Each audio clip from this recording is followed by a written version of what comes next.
Jira jirtu washamaa yooyaa nagaan keenya bakka irraa sagantaa keenya hordofaa jirtan hundatti isin akka qabu jechuun qophii keenya guyyaarraa qabannee dhiyaannee jira dhaggeeffattoota keenya. Isinis bakka teessanii sagantaa keenya hordofaanis afeerraa keenya amma gara sagantaa keenyaatti isin dabarsinaa turtii gaariin waliin qabaadhaa.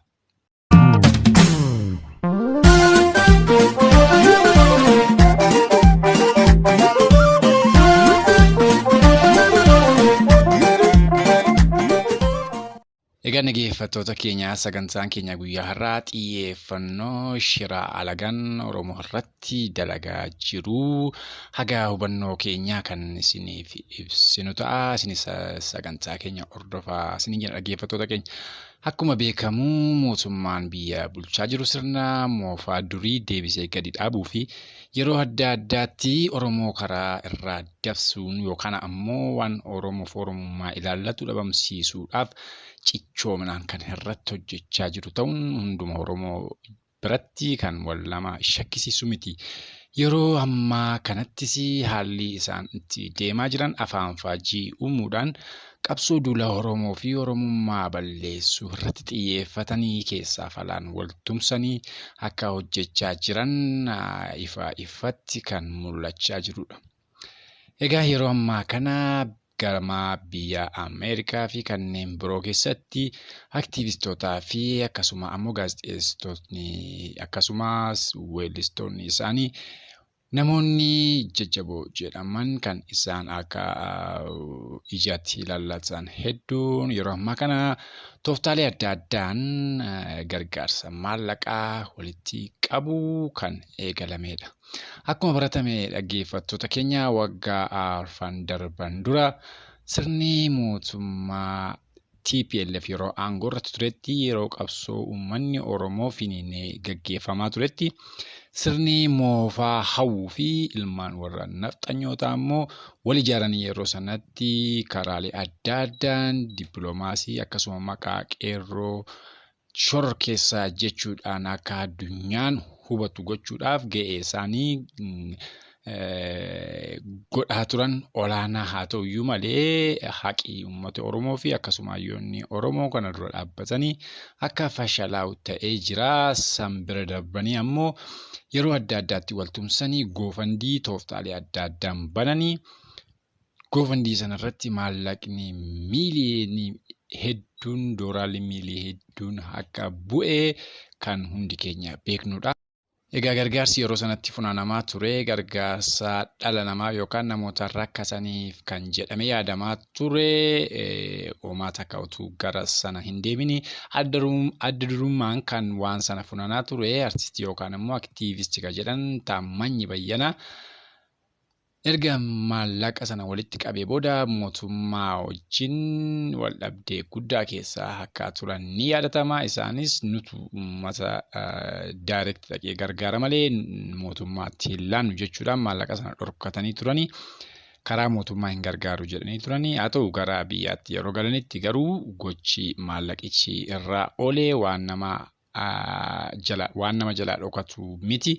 Yeroo sanatti liyyuu haayilii naannoo Amaaraa Fannoo leenjisaa ture kumaatamaan garoota adda addaatti leenjii jabaa kennuufiidhaan maallaqa funaaname sanaan ammoo meeshaa gurguddaa waraanaa bitee akkasuma Fannoo naannoo sana jiran hunda jabeessee hidhachiisee maallaqni goofandiidhaan dhimma gargaarsaadhaaf funaaname kanarra oolee Benishaangul Gumuz Oromiyaa bakkoota adda addaa keessatti liyyuu haayilii isaanii fi akkasuma Fannoon isaanii wal tumsee lola jabaa daangaa babal'ifannaa jedhu itti fufee haga guyyaa har'aatti waldhabdii guddaan lubbuu namoota kumaatamaan gaaga'e keessa jira jechuudha. Goofandiin maallaqi yeroo sana funaaname har'allee ittiin maallaqa sanaan jabaatanii dhaabbatanii akka sadarkaa har'a mootummichaaf sodaachisuu gaanitti jiru.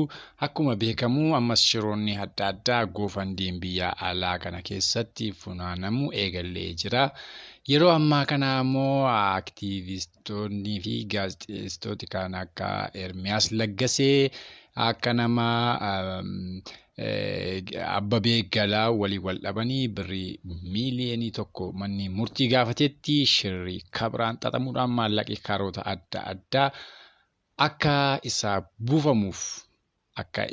buufamuuf diraamaa qophaa'een shira qophaa'een ammas goofandii waraana isaanii jabeeffachuudhaaf goofandiin funaanamu eegalee jira jechuudha.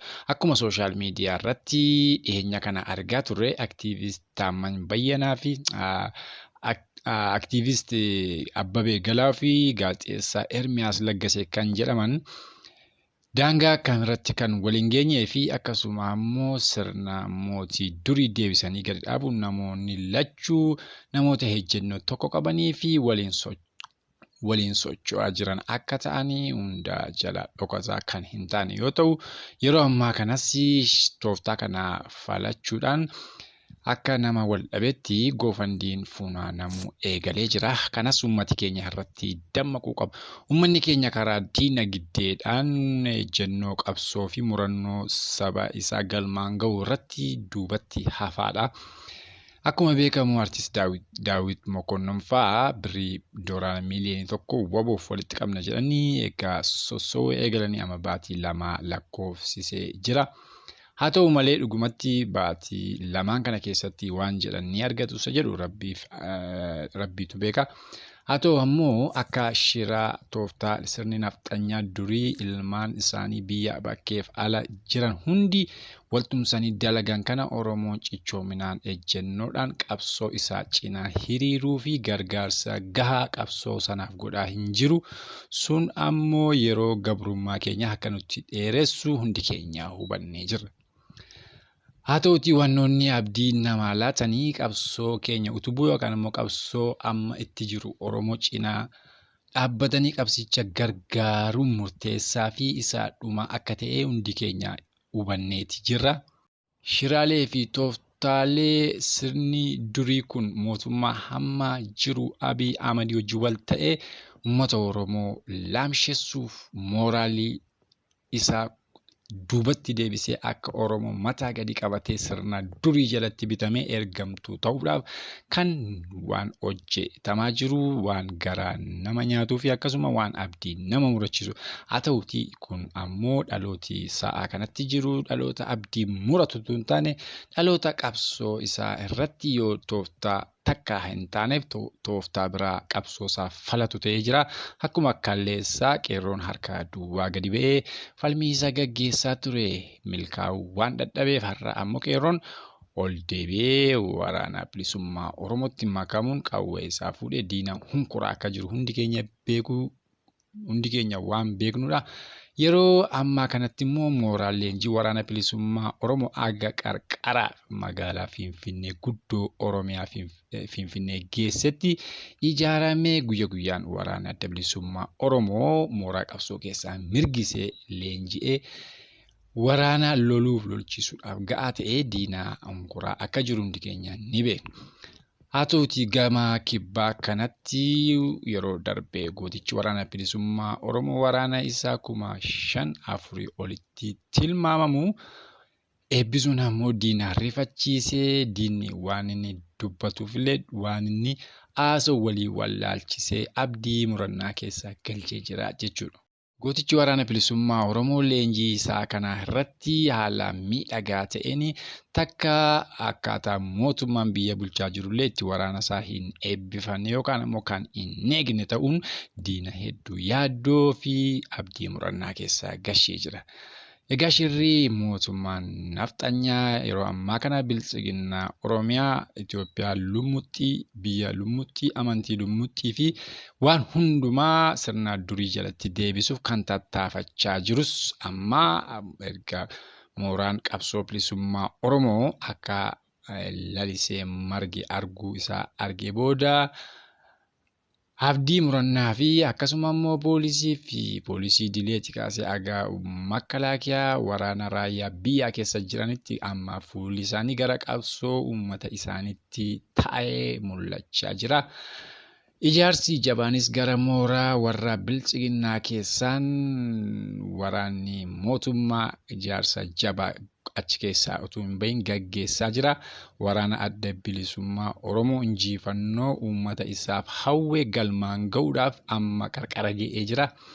Egaan isinis dhaggeeffattootaa fi jaalatamtooti maatii Faana Aartii YouTube subscribe gochuudhaan maatii Faana Aartii YouTube ta'aa isiniin jenna. Amma sagantaa keenya asumarratti golobna. Haaluma kana fakkaatuun shiraa fi tooftaa diinni itti deemaa jiru uummati Oromoo aga dandeettii isaatii wal hubachiisuu qaba isiniin jenna dhaggeeffattoota keenya. Egaa sagantaa keenya har'a asirratti golobna. Aga sagantaa biraa walitti deebinutti isin nagaan nuuf tura. Holaa bulaa deemanaa isiniin jenna dhaggeeffattoota keenya.